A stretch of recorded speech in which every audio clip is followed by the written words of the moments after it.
Bismillahirrahmanirrahim. Assalamualaikum warahmatullahi wabarakatuh.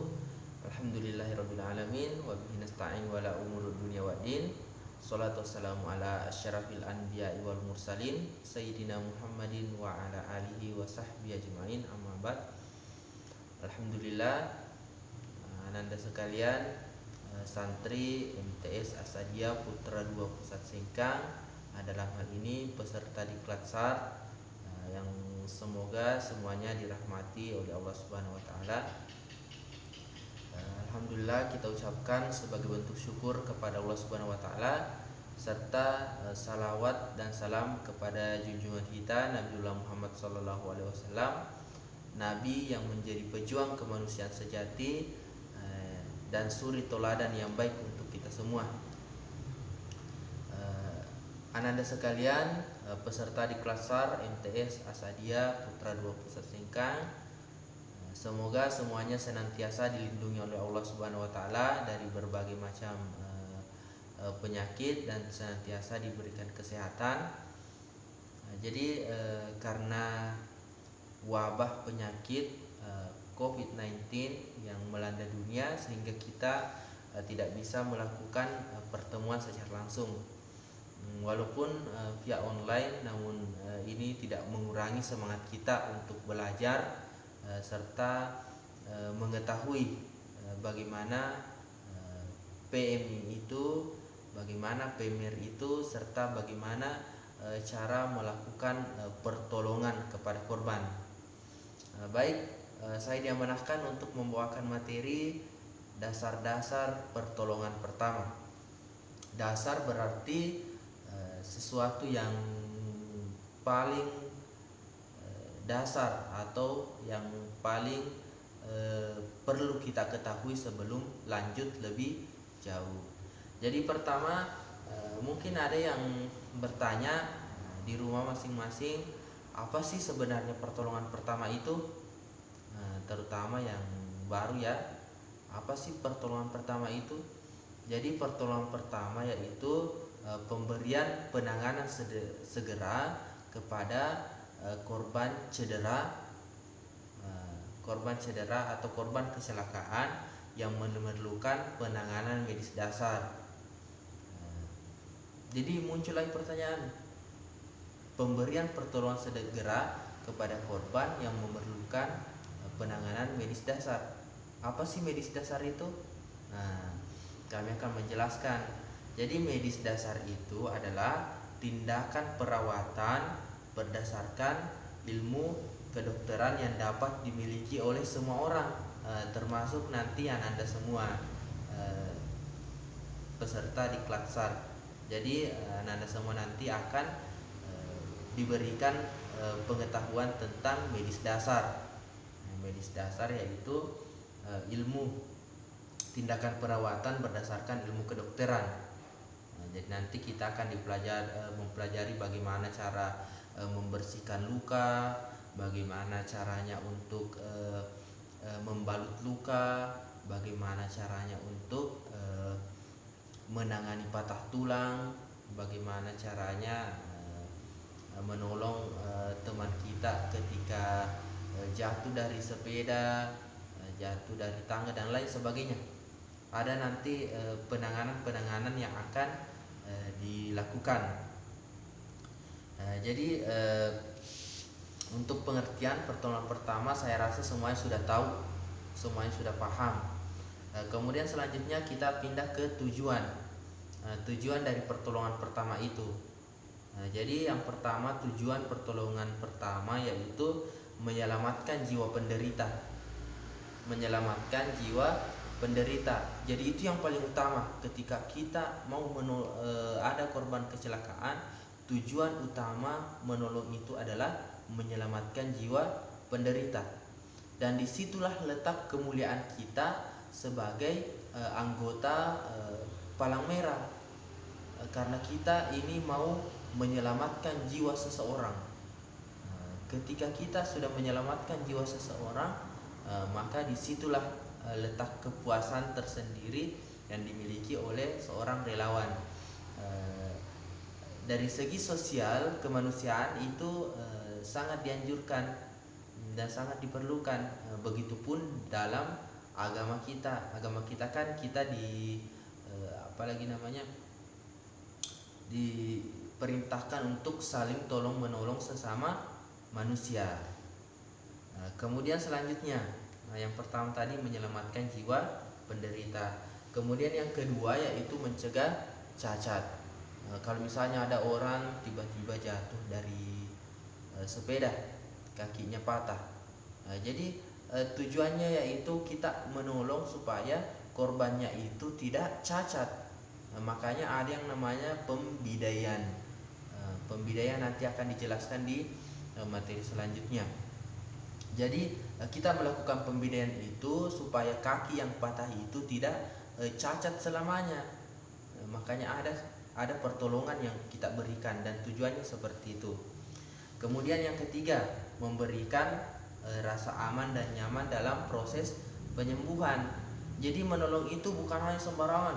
Tiba-tiba nanti ada orang apalagi namanya, ada orang berdarah tangannya, langsung kita ambil lap, kita gosok seperti ini. Itu tidak boleh. Itu tidak boleh. Jadi kita harus memberikan rasa aman dan nyaman. Kita bersihkan sedikit demi sedikit, pelan-pelan, supaya korban merasa nyaman dan merasa aman. Karena kita tidak akan bisa merasa aman kalau tiba-tiba langsung diambil apalagi namanya sikat, langsung ambil lap, langsung digosok seperti ini. Itu kan luka. Luka itu harus kita pelan-pelan dalam melakukan penanganan. Kemudian tujuannya tadi ada 3 ya.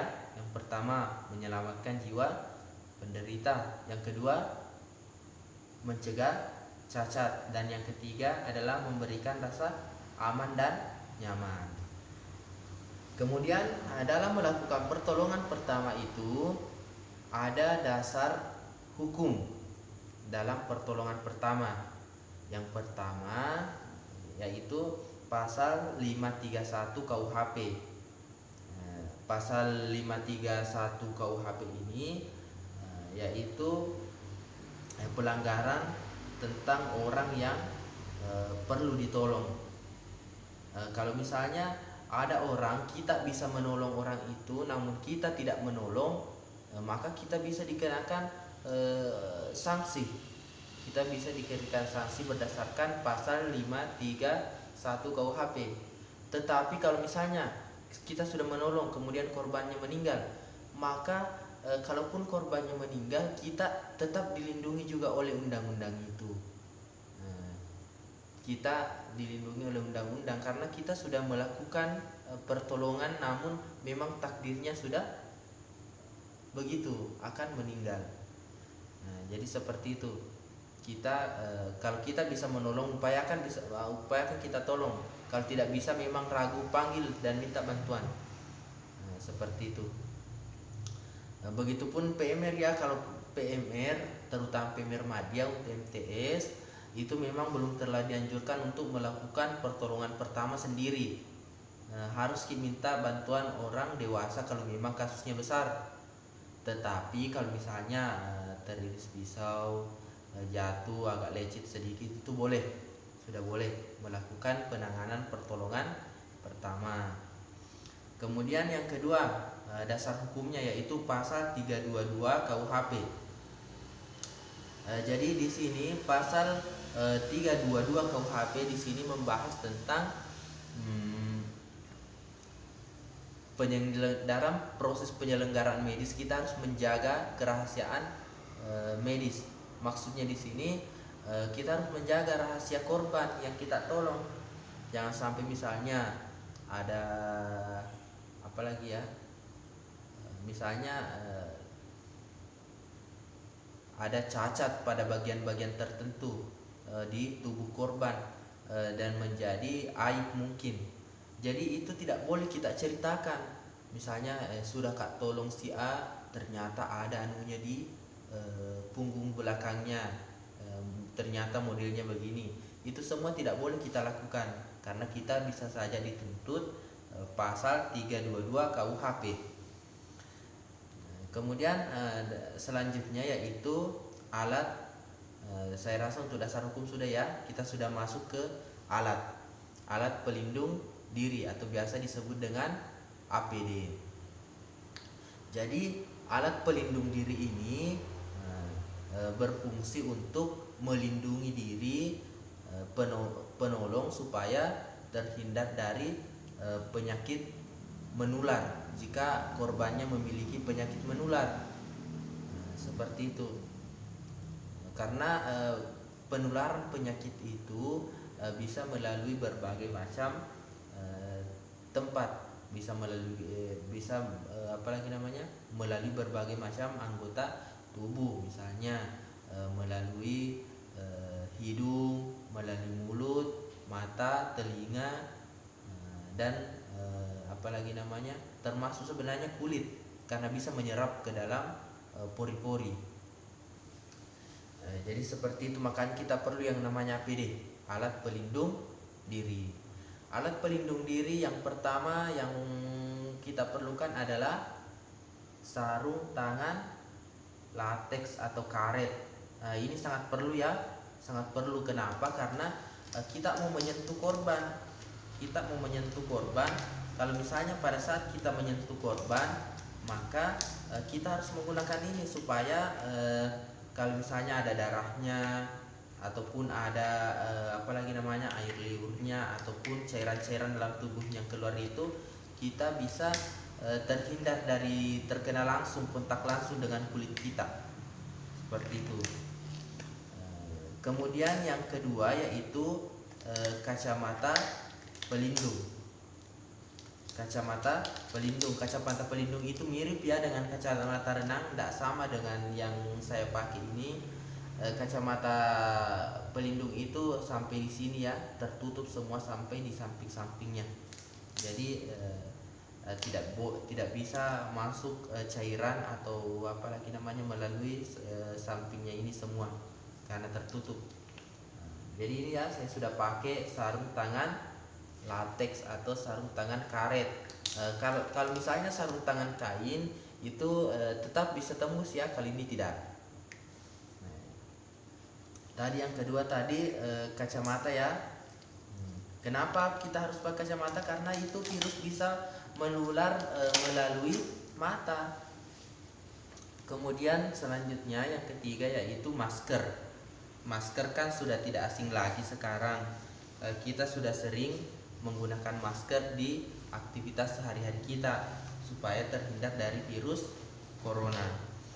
Jadi seperti itu, masker digunakan untuk menutup hidung dan mulut yang menjadi salah satu tempat penularan penyakit.